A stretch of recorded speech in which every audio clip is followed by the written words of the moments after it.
Can we talk about how to talk to women without being anxious, without sounding nervous, without being thirsty, or without being performative?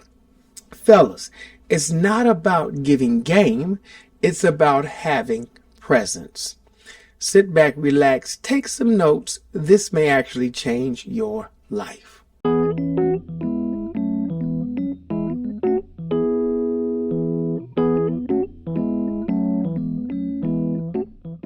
Welcome back to Can We Talk, where we explore real questions that deserve real energy. I'm Joshua Peltier, your EnergyLifeCoach.com, expert communications consultant, and energy strategist. And today we're talking about how to talk to women with confidence and clarity, not confusion. Believe me when I tell you, it's not as challenging as you may think, especially if you follow this formula.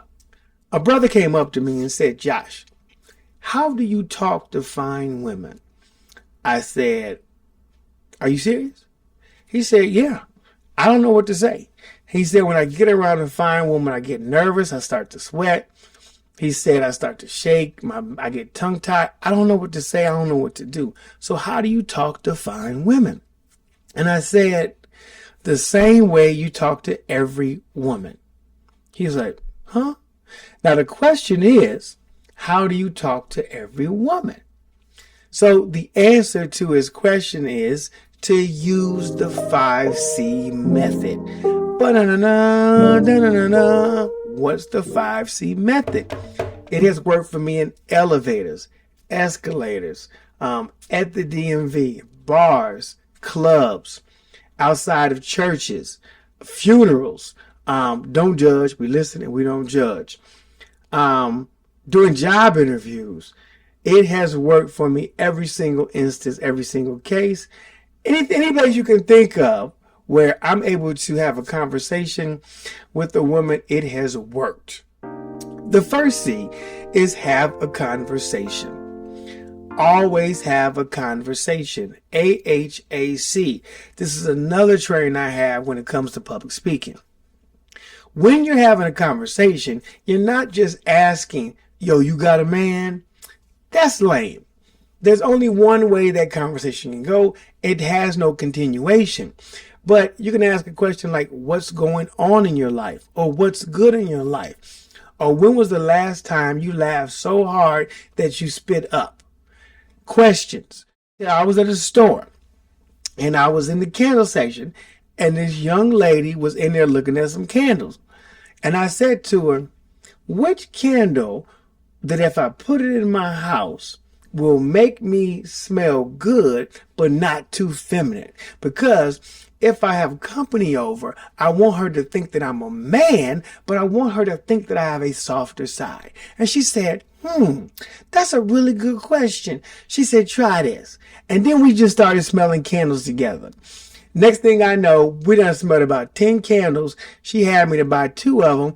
But then at the end of it, she took my phone and she put her number in it. And she said these words, "You better call me tomorrow." And I said, "I will try my best to call you tomorrow, but tomorrow I'm pretty busy." She said, "If you don't call me tomorrow, I'm going to be mad." I said, "And I don't want you to be mad, but I can't guarantee I'm going to call you." I didn't call her. I did not call her. But this whole thing happened because I asked a question, which had nothing really to do with her, but it was giving her an opportunity to talk to me without having her to put up a barrier or a guard. Number 2, class. Approach her with respect, not desperation. Okay?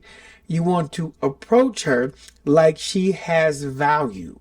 So if she has value, talk to her like you value her, not like you're only caring about her body or what she can do for you. Number 3, care. And when I say care, when she's talking, actually listen. Don't just react to what she's saying. Respond so that you can understand.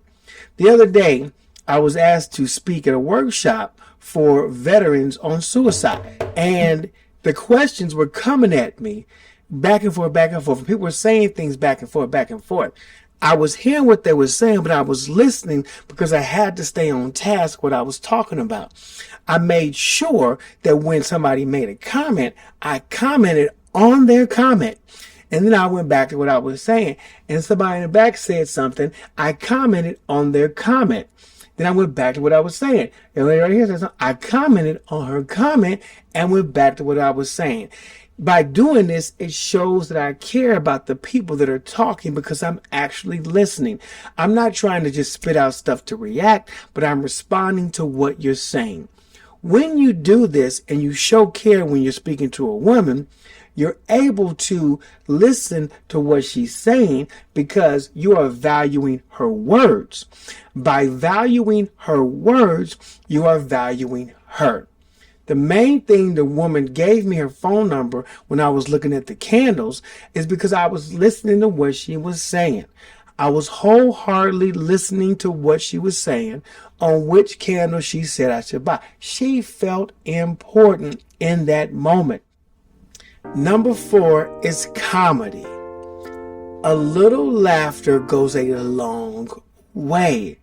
Once a woman laughs, there's this energy inside of her that opens up, that feels that she can trust you because she's able to express herself to you because of something that you said or did. So if you can get the woman to laugh, you are in there. 2 things about me that will always be true.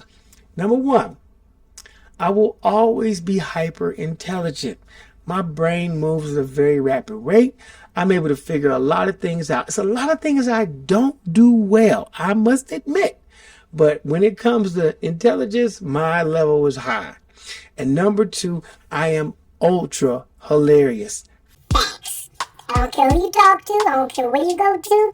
If you do not know how to be funny, that's okay. Understand, you can always use somebody else's joke. You can always give somebody credit and say, did you hear? Or just like so-and-so said, you can even quote a comedy special or say this. But don't be trying to use people's stuff, Bryce, and then say it's yours. And then the girl come back to me talking about, oh my God, Bryce is so funny. He told me this. Oh, Bryce is funny? That goofy Bama used my joke. How in the world he funny when I'm the one that told that to him? This Bama being church talking about Psalms 21:19. Turn to Psalms 21:19. Man, if you don't sit down, put somewhere, how in the world he gonna use my stuff? I digress. It's not about me. Hashi. Number 5, confidence. This is the key that unlocks everything. This is the key that will open up every door, and not just for the young lady, but for you yourself. Keep in mind, if you doubt your worth before you even open your mouth, your energy has already spoken for you. If you walk in that room, if you walk in her space, already scared, already nervous, you might as well turn right back around and try again. Because no matter what you say, after your energy has spoken for you, it's not going to change what she feels about you, and it's not going to change what she thinks. So if you can walk into the room being confident, knowing that you're the bomb, knowing that you bring the power to the table, you have a better chance of being successful with the conversation. That I have been in. Understand, confidence is an energy that speaks volumes without you having to say a word. In grad school, I was coming from my friend Tommy's room, and he lived on the 8th floor in the towers, HU. I got on the elevator, and on the 6th floor, a young lady got on. It was just me and her on the elevator. I said to her, I said, where are you going? She said, to the store. I said, for what? She said, I'm getting some cookie mix. I said, what you going to do with that? She said, make some cookies. I said, when? She said, tomorrow. I said, what time? She said, 5:30. I said, what's your room number? 642. I said, I'll be there. She said, okay. Bing, got off the elevator. That's how quick that conversation went. There was nothing else to it. Those are the exact words verbatim. I did not even know her name at the time. I had no idea what her major was. I didn't know what she was doing with her life. I didn't know nothing about her. I just know that tomorrow at 5:30, I was going to be in room at 642 and to get me some cookies. Tomorrow came, right? And I remember, wait. Y'all want to hear the story. The point I'm trying to say is you don't always have to flirt to cause a connection. You don't have to always perform just to get the proper amount of attention. All I did was ask her some basic, and I mean basic, simple questions. But what I did do, I promoted and propelled confidence. Because if you want to speak with confidence, if you are unsure about yourself on what to say, on how to have a conversation, contact me. I help people from all ages, all challenges be better through communication and how to understand their energy.